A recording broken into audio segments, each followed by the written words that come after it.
किशन भाइयों, हम सभी मेहनत खूब करते हैं और यदि आप मेहनत को तकनीकी के साथ जोड़ेंगे तो फिर निश्चित ही आप सफलता की सीढ़ी पर आगे बढ़ सकते हैं।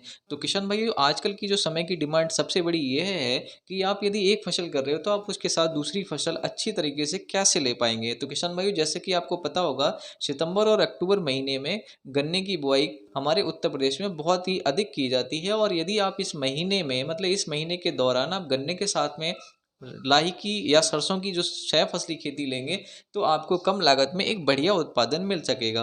किसान भाइयों, पहले भाग में मैंने आपको गन्ने के साथ में मटर की 6 फसली खेती को किस प्रकार करेंगे उनकी वीडियो मैंने आपको बता दी है। और आप वह वीडियो देखना चाहेंगे तो ऊपर आप आई बटन से भी देख सकते हैं। चलिए किशन भाइयों, हम आज की वीडियो स्टार्ट करते हैं। तो सबसे पहला बिंदु हमारा ये रहेगा कि आपको 6 फसली क्यों करना चाहिए। तो किसान भाइयों, सबसे बड़ा कारण ये है, जब आप गन्ने के लिए खेत की तैयारी कर रहे हो तो आप उसमें एक के साथ दूसरी फसल भी उसी लागत के साथ में आप लगा सकते हैं।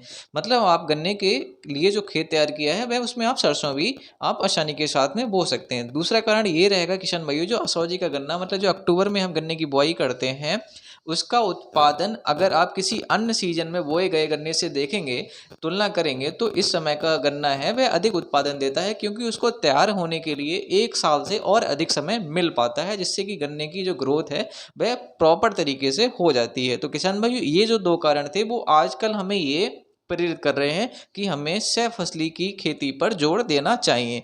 अब बात आती है किशन भाइयों, आपको कैसे करके ये बोना है। तो किशन भाइयों, बोने के लिए आपको कुछ एक सीधा सा कारण ये है कि आप अगर गन्ने की बुआई कल करने जा रहे हैं तो आज जब खेत तैयार कर लिया है तो आप एक दिन शाम को ही आप सरसों की बुआई कर दीजिए किशन भाइयों अपने खेत में, और उसकी रूटर के द्वारा या हैरों के द्वारा मिलान कर दीजिए। हल्की हल्की मिलान आप कर सकते हैं। मतलब गन्ने के एक दिन पहले, गन्ने लगाने से एक दिन पहले ही आपको सरसों की बुआई कर देनी है। अब किसान भाइयों, हमारे पास दूसरा ये आता है कि आपको गन्ने के साथ में ऐसी कौन सी सरसों की वैरायटी हैं जो आपको सबसे ज़्यादा प्रचलित हैं और आपको कम समय में पककर एक बढ़िया उत्पादन देंगी। तो किसान भाइयों, इसी श्रृंखला में मैं आपको पीली सरसों की प्रजाति के बारे में बताऊंगा। एक हाइब्रिड प्रजाति होगी और दूसरी आपकी देसी प्रजाति होगी।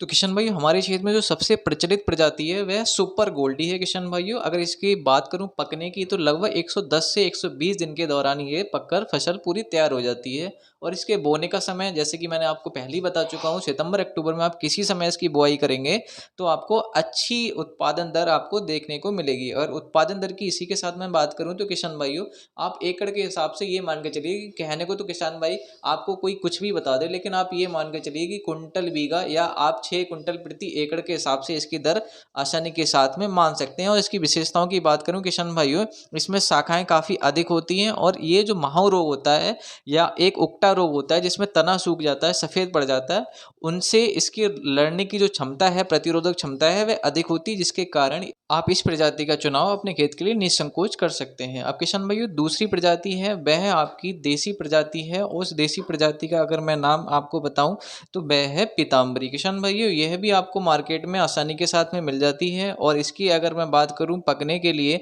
तो यह भी आपको लगभग 110 से 115 दिन के बीच में पककर तैयार हो जाती है। और उत्पादन की दर की बात करूं तो किशन भाइयों, क्योंकि देसी प्रजाति है तो उसके कंपेयर में जो अभी मैंने आपको हाइब्रिड प्रजाति बताई थी सुपर गोल्डी, उसकी तुलना में इसकी उत्पादन दर थोड़ी सी कम है। और कहीं ना कहीं आप ये मानकर चलिए कि 6 कुंटल के भीतर भीतर 1 एकड़ के हिसाब से निकल आती है।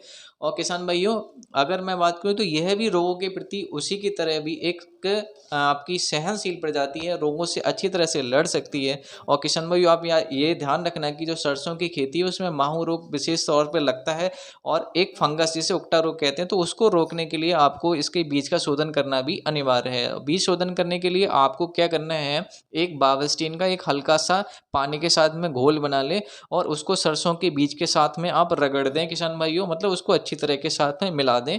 और उसके बाद आप इसकी बुआई करेंगे तो आपको इन रोगों के से बचा भी सकेंगे और आपका जो लाया सरसों का जमाव है वह भी अच्छी तरीके से हो सकेगा।